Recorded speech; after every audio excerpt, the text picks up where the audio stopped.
Assalamualaikum warahmatullahi wabarakatuh. Alhamdulillahirabbil alamin wa bihi nasta'in wa ala umuri dunya waddin. Assalatu wassalamu ala asrofil anbiya'i wal mursalin sayyidina wa maulana Muhammadin wa ala alihi wa sahbihi ajmain amma ba'du. Alhamdulillah, hari ini kita bertemu lagi pelajaran pendidikan agama Islam untuk melanjuti pembelajaran kita minggu lalu. Maka hari ini Ibu akan mengajak kalian untuk praktek pengurusan jenazah, ya. Jadi ada 4 macam dalam pengurusan jenazah. Yang pertama, kita menghadapi jenazah ketika sakaratul maut, kemudian kita memandikan jenazah, mengkafani jenazah, kemudian menyolati dan menguburkan. Adapun hak dan kewajiban sesama muslim, yang pertama yaitu menjawab salam. Yang kedua yaitu apabila ada yang sakit kita menjenguknya. Yang ketiga, saling menasehati dalam kebaikan. Yang keempat, apabila ada yang mengundang kita menghadiri. Dan yang terakhir, ketika ada yang meninggal dunia maka kita wajib menguruskannya. Pengurusan jenazah ini hukumnya fardu kifayah. Fardu kifayah yaitu apabila di dalam suatu wilayah ada yang melaksanakannya satu orang,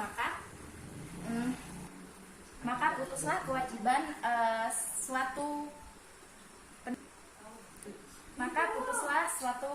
kewajiban di masyarakat tersebut. Baik, langsung saja. Yang pertama, kita menghadapi ketika orang sedang sakaratul maut, ya. Jadi ini contohnya, ya. Jadi ini kita anggap saja seperti orang yang sedang sakit, ya. Jadi ini dia sakitnya repot, ya. Sakitnya repot. Jadi bagaimana cara kita menghadapinya, ya? Yang pertama yang kita lakukan itu hanya dengan membaca talqin saja. Jadi jangan sampai Jadi ini kita menghadapi orang yang sedang sakaratul maut. Yang kita baca itu bukan apa-apa, ya, hanya satu saja kita menalkinkan, ya. Jadi kita talkinkan dia, bukan dengan kita membaca Yasin dan lain sebagainya. Karena yang kita harapkan yang masuk ke dalam telinganya orang yang sedang menghadapi sakaratul maut itu hanya satu kalimat, yaitu la ilaha illallah.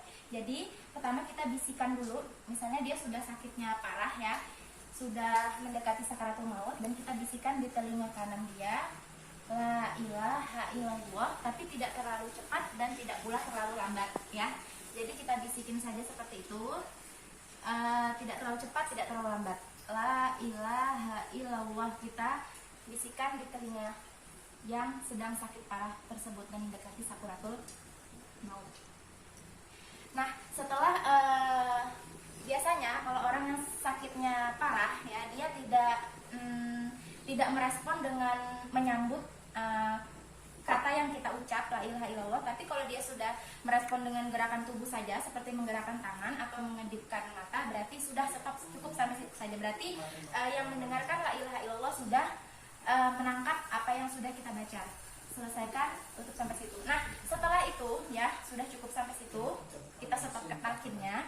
Kemudian kita saling menunggu, ya. Jadi keluarga itu bergantian menunggunya, diperbolehkan. Nah, jadi di situ apabila kita menunggu yang sedang mendekati sakaratul mautnya sampai dia terlelap sampai malam hari, sampai dengan subuh, tapi dia tidak kunjung dicabut nyawanya, maka yang bergantian itu di situ diperbolehkan waktu sholat subuhnya itu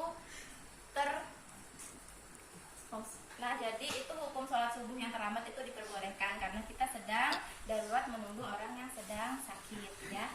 Baik, oke, jika kita sudah pastikan saat itu dia sudah menghembuskan napas terakhirnya, maka dia malaikat maut itu mencabutnya bukan dari atas, ya. Biasanya langsung tutup mata gitu aja, tidak, ya. Tapi kita pegang dulu, kita pastikan dulu kakinya tuh dingin.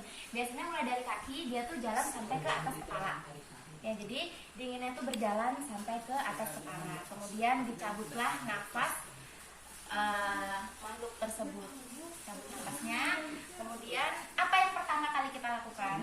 Yang pertama kita lakukan yaitu kita jangan seperti misalnya langsung panggil keluarga atau kakak mengurus untuk pemandian dan kafannya, ya. Tapi yang pertama kita lakukan yaitu menutup matanya, ya. Jadi kita tutup matanya dengan bacaan doa penahan seperti ini dari jidatnya.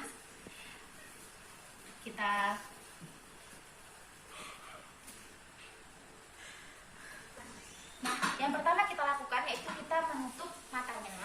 Ya, kita tutup perlahan mata yang terbuka dengan bacaan doa Allahumma ghafir laha. Laha itu untuk perempuan jika dia warfa Aisyah, ya. Misalnya Allahumma ghafir laha Aisyah itu untuk perempuan. Kalau Allahumma ghafir lahu itu untuk laki-laki. Allahumma ghafir laha Aisyah atau Allahumma ghafir lahu Muhammad, ya.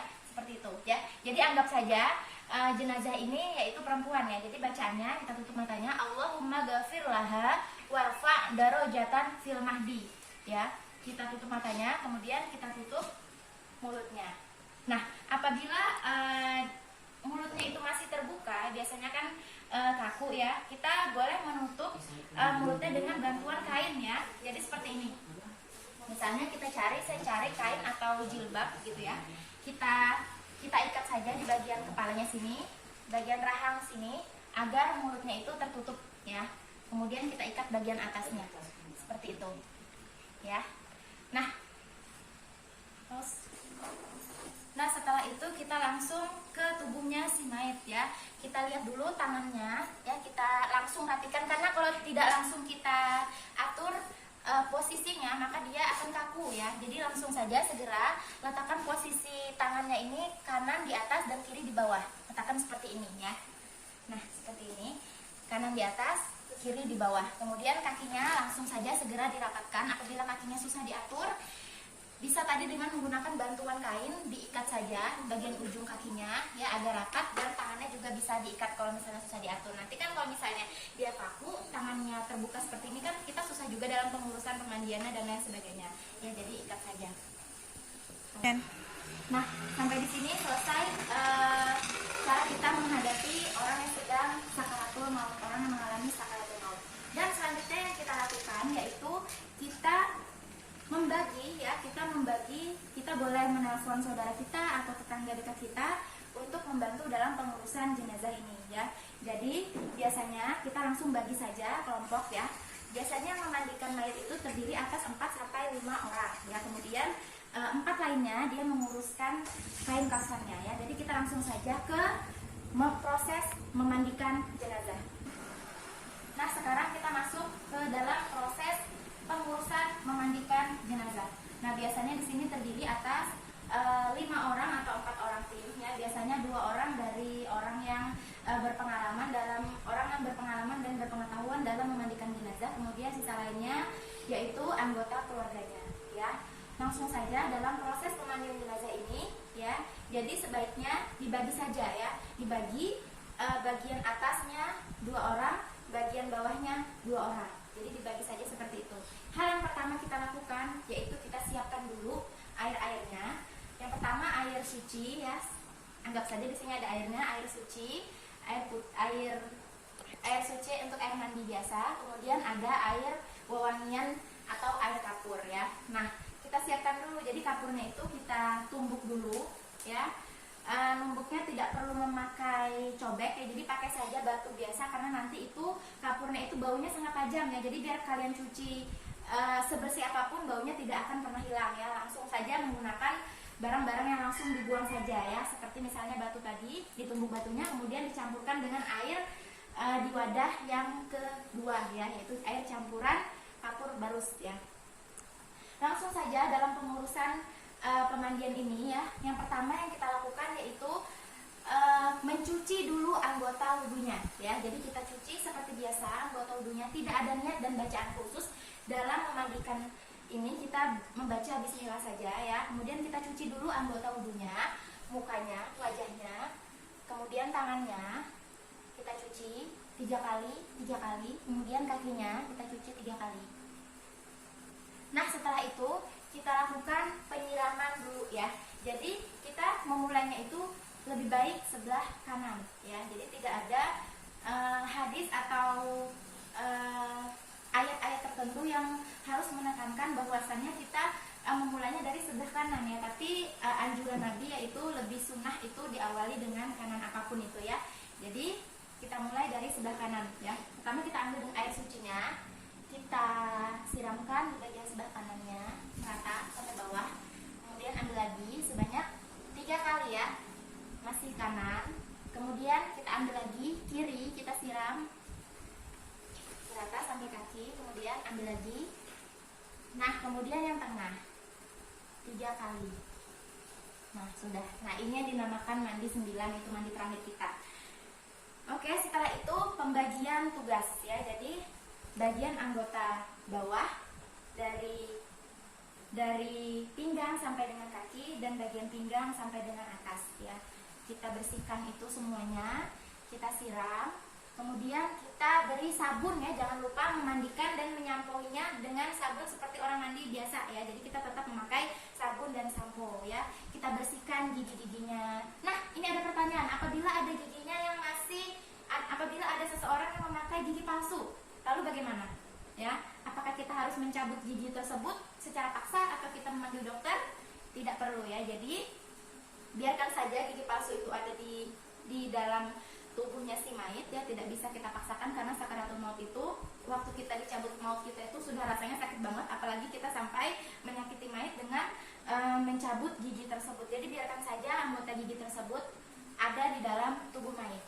Nah, apabila gigi tersebut bisa dicabut, misalnya giginya terbuat dari emas, boleh giginya diambil kemudian disumbangkan kepada orang yang membutuhkan ya. Uangnya boleh diuangkan kayak gitu, disumbangkan kepada orang yang membutuhkan. Oke? Pertama kita bersihkan dulu anggotanya seperti mulutnya, hidungnya menggunakan kapas ya. Nah, ini yang penting bagi orang yang memandikan jenazah, maka dia wajib menggunakan sarung tangan dan masker ya. Halnya apa? Agar biasanya orang yang meninggal ini penyakitnya tetap ada. Yang meninggal hanya raganya saja, hanya orang tersebut, tapi penyakitnya masih ada. Jadi dikhawatirkan penyakitnya itu ke kita ya. Jadi kita pakailah sarung tangan, kemudian menggunakan masker ya. Kemudian kita bersihkan anggotanya, kita bersihkan mulutnya, giginya, hidungnya, telinganya. Nah, untuk yang bagian bawah ini ya, kita serahkan, kita tanya kepada anaknya atau mahramnya ya yang memandikan ini. Kalau perempuan, maka yang memandikan itu wajib perempuan kecuali istri atau suaminya, kecuali suaminya ya, kecuali mahramnya. Tidak boleh lelaki lain atau orang lain yang memandikannya ya. Nah, seperti itu. Sampai di sini dapat dipahami. Kemudian untuk bagian bawahnya sini kita tanya kepada mahramnya, anaknya atau suaminya tadi yang ingin mengurus bagian intimnya, organ intimnya ya. Jadi dibersihkan organ intimnya itu dengan cara apa? Bu Yuni ajarin. Jadi kita angkat dulu bagian kepalanya sedikit ya. Kita sedikit agak mendudukan seperti duduk ya. Jadi kita tekan sedikit bagian perutnya, tapi jangan terlalu kencang ya. Tekan sedikit saja, kemudian anggota keluarganya membersihkannya. Dialah yang membersihkan organ intimnya itu ya. Jadi dibersihkan tapi jangan di gini juga ya, jadi jangan membersihkan organ intimnya ini terlalu dalam ya. Jadi cukup bagian luarnya saja kita bersihkan menggunakan kain ya. Oke, kita bersihkan kemudian kita siram. Nah, cukup sampai situ. Kemudian jangan lupa bagian belakangnya ya. Ingat, segala sesuatu kita mulai dari sebelah kanan ya. Jadi kita melengkar lagi tubuhnya ke sebelah kanan. Kemudian kita gosok-gosok bagian punggung belakangnya ya. Jangan lupa dibersihkan bagian belakangnya. Nah, setelah itu baru kita siram dengan air bersih ya. Kita siram dengan air bersih sama dengan tadi caranya, 3 kali. Nah, kemudian yang terakhir kita siram dengan air kapur ya. Tujuannya kita menyiram dengan air kapur ini agar binatang-binatang itu tidak mengganggu ya, tidak mengganggu jasad tersebut ya, karena baunya kan tajam tuh. Jadi kita siram dengan air kapur barus. Boleh Bu, misalnya air kapur barusnya diganti sama yang lain, misalnya boleh saja ya. Bisa kalian menggunakan daun pandan, bisa, daun bidara juga bisa ya. Yang penting itu wangi ya. Jadi kita siram saja seperti itu. Nah, dan terakhir disiram kembali dengan air bersih. Jangan lupa cara memandikan mayat ini yaitu ditutup tubuhnya dengan kain jaret ya. Jadi jangan biarkan auratnya terbuka ya. Jadi ditutup bagian atasnya. Kita menyiramnya dengan bagian atasnya. Oke? Baik, setelah pengurusan pemandian jenazah tadi, maka langsung kita ke pengurusan mengkafani mayat ya. Langsung saja. Kain kafan itu terdiri atas 5 lapis bagi perempuan kain kafan ini jenisnya bermacam-macam, namun kita mencarinya yang sedang saja, tidak usah terlalu yang mahal dan tidak usah terlalu yang murah. Kain kafan ini diambil dari mana Bu Yuni? Kain kafan ini diambil dari harta si mayit tersebut atau uang orang yang atau harta orang yang menafkahinya. Ya, langsung saja caranya. Kita potong kain kafan ini, ya. Ukurannya sama, kita ukur dengan ukur panjang si mayitnya. Kemudian kita lebihkan 30 cm ke atas, 30 cm ke bawah, ya. Jadi cara penggunaannya, misalnya ini kain kafannya. Pertama kita robek dulu sedikit, ya, bagian ujungnya. Kita ambil 5, ya. Jadi 5 ini seperti yang Ibu susun, ya. 5 untuk bagian kepalanya, kemudian untuk bagian sininya, ya. Kemudian bagian pinggangnya dan bagian lutut serta bagian bawahnya, ya. Langsung saja kita meletakkan kain kafan yang pertama. Jadi ini adalah baju kita yang terakhir, ya. Semahal apapun baju yang kita miliki, akhirnya kita kembali kepada kain kafan. Seperti ini. 3 lapis kanan, kemudian kirinya.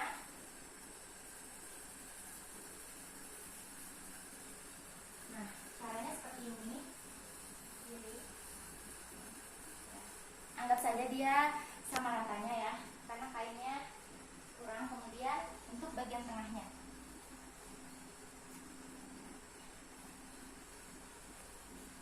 nah, dan ini anggap saja kain kafannya tengahnya. Nah, seperti ini, ya. Jadi ini kain kafan 3 lapis, ya, kanan, kiri, kemudian tengah. Nah, setiap lapisnya kita letakkan, jangan lupa kita taburkan kapur barus di lapisan pertama, ya. Kemudian untuk di lapisan kedua boleh kita menggunakan parfum, ya. Jadi kapur barus, kemudian parfum, ya. Kita seperti ini. Nah, jadi ini untuk 3 lapis ini, ya. 3 lapis tadi Bu Yuni bilang untuk laki-laki, 5 lapis untuk perempuan. Ini contoh 3 lapis untuk laki-laki dan dia hanya ditambah cawat saja, ya. Jadi dia hanya ditambah cawat untuk laki-laki. Nah, bagaimana kalau perempuan Bu Yuni? Nah, kalau perempuan kita tambahkan lagi roknya. Mohon maaf karena ketersediaannya hanya sedikit, tidak lengkap. Jadi anggap saja untuk wanitanya, ya, baju, rok, kemudian ada jilbabnya. Tidak perlu dijahit, ya. Jadi potong saja, ya. Nah, seperti ini, ya. Seandainya nih untuk bajunya, jadi potong saja bagian ujungnya sini, ya, agar kepalanya dapat masuk ke dalam tubuhnya si mayit. Kemudian untuk bagian roknya kita letakkan di bawah sini, lapisan keempat. Kemudian di sini bajunya, anggap saja ada bajunya, kemudian jilbabnya, ya, seperti itu. Nah, untuk mempermudah proses pengangkatan dari pemandian ke menuju pemakaian kain terakhir kita, yaitu sebaiknya dilipat saja ujungnya seperti ini.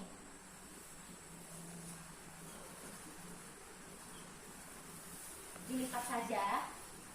Kenapa dilipat? Agar mempermudah orang yang mengangkat dari kamar mandi menuju sini, agar tidak terinjak-injak kainnya, ya. Jadi kita lipat saja. Nanti kan kalau misalnya dibuka kainnya, begitu kita mengangkat dari pemandian ke sini kan bisa terinjak seperti ini, kan kotor, kasihan, ya. Jadi kita lipat saja ujungnya. Nah, seperti ini. Oke. Yang di kamar mandi sudah siap, kain kafan sudah siap. Langsung saja angkat mayit dari tempat pemandian menuju ke tempat pemakaian pakaian terakhir kita. Nah, untuk wanita, yang tadi Bu bilang, selain dia memakai rok, baju dan jilbab, nah dia juga memakai cawat, ya, sama dengan laki-laki. Nah, cawatnya itu dipakai di mana Bu Yuni? Dipakainya di pemandiannya. Oke, baik. Nah, ini yang di kamar mandi tadi sudah bersih semuanya, sudah yakin bersih semuanya. Sekarang kita mengangkat si mayit tersebut dari tempat pemandian menuju tempat ganti pakaiannya, ya. Jadi kita angkat dengan beberapa orang, ya, karena ini hanya satu orang saja Bu Yuni, kita angkat, ya. Kemudian tetap memakai kain jahit tadi, tapi yang bersih. sudah diandukin, sudah rapi. Kemudian kita letakkan ke atasnya. Tuh. Di bawah sudah ada rok, baju dan jilbab. Sudah tinggal dipakaikan saja seperti ini. Nah, selanjutnya kita mulai dari bajunya ya. Kita mulai memakaikan bajunya. Bajunya kita pasangkan. Bajunya seperti tadi yang Bu Yuni jelasin, hanya tinggal dipotong saja kainnya. Seperti ini, kita masukkan dari kepalanya ya. Contohnya saja. Nah, seperti itu. Kemudian roknya lagi. Nah, ingat memakaikan kain kafan ini auratnya masih tertutup ya, jangan dibuka, masih ditutup dengan kain jar tadi. Kemudian kita pakaikan jilbabnya. Misalnya tadi jilbabnya ya.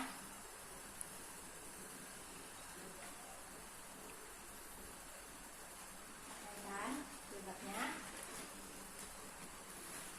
Nah, oke, seperti itu. Sudah tertutup semua. Nah, kemudian kita mulai membungkusnya, mulai dari sebelah kanannya ya, kanan. Kita buka dulu perlahan lipatannya tadi, sebelah kanan. Nah, boleh ya sambil menunggu keluarga, misalnya keluarga ada yang dari jauh ya, datangnya belum sempat melihat si mayat tersebut, boleh ditutup dulu bagian bawahnya, namun bagian kepalanya tidak dulu, tidak apa-apa, nanti belakangan ya. Nah, seperti ini. Kemudian kiri lagi, kiri seperti itu. Kemudian lapisan kedua ya, mulai dari sebelah kanan.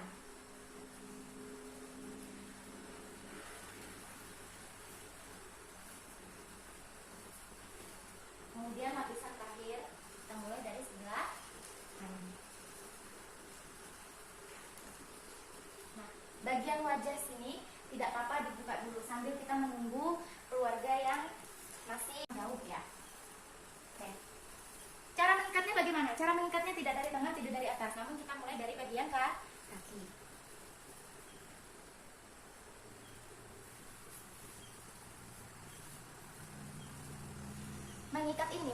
Mengikat ini kita ikat biasa saja di bagian sebelah kirinya ya, jangan bagian sebelah kanan, karena nanti kita masukkan ke kuburnya agar tidak mempersulit petugas kubur yang ingin mengurus jenazah tersebut ya di kubur. Kita ikat seperti ini saja, jangan diikat mati.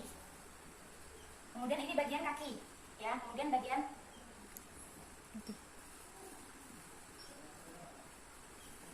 seperti ini.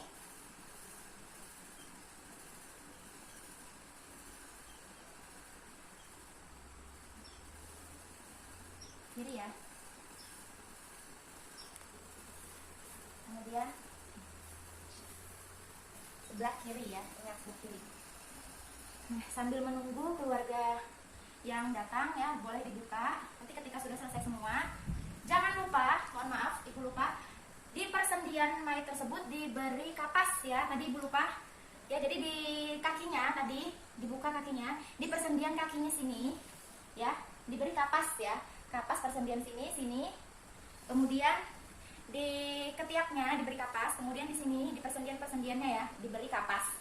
Nah, kemudian terakhir diberi kapas di bagian wajahnya. Kita sudah selesai semua, bisa ditutup. Jadi seperti ini.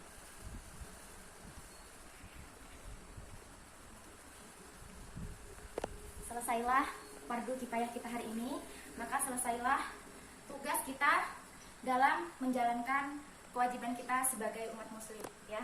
Oke, selanjutnya setelah ini kita masuk ke proses menyolatkan jenazah ya.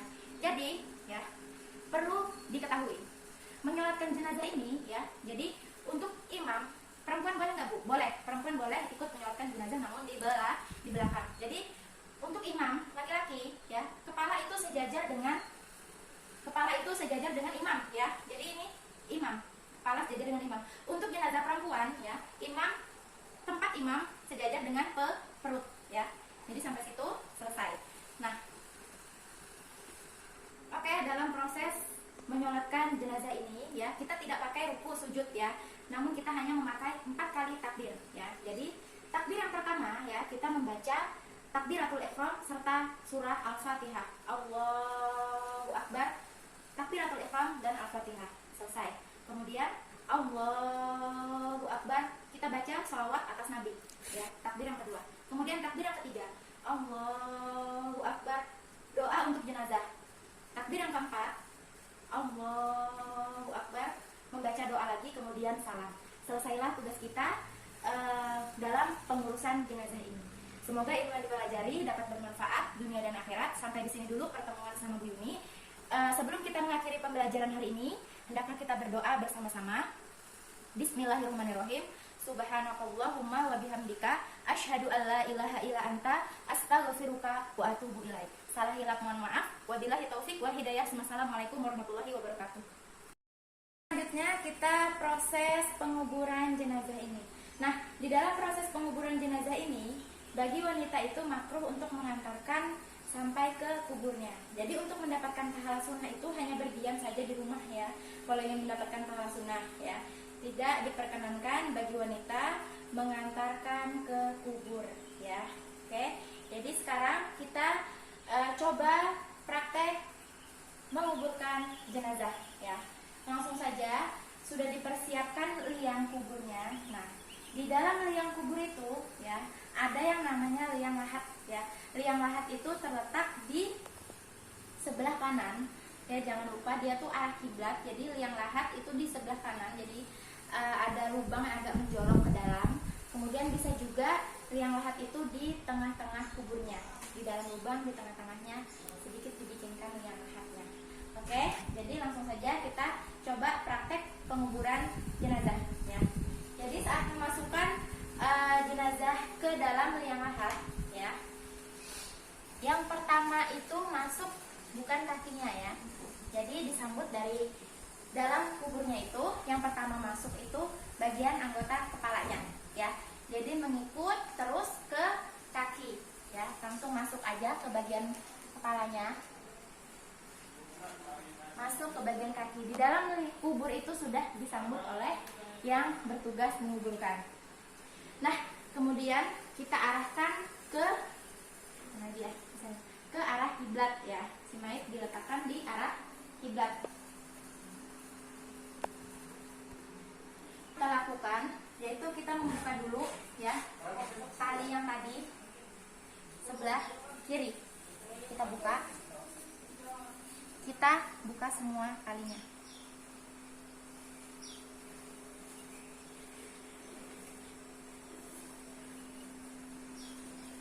Kita longgarkan.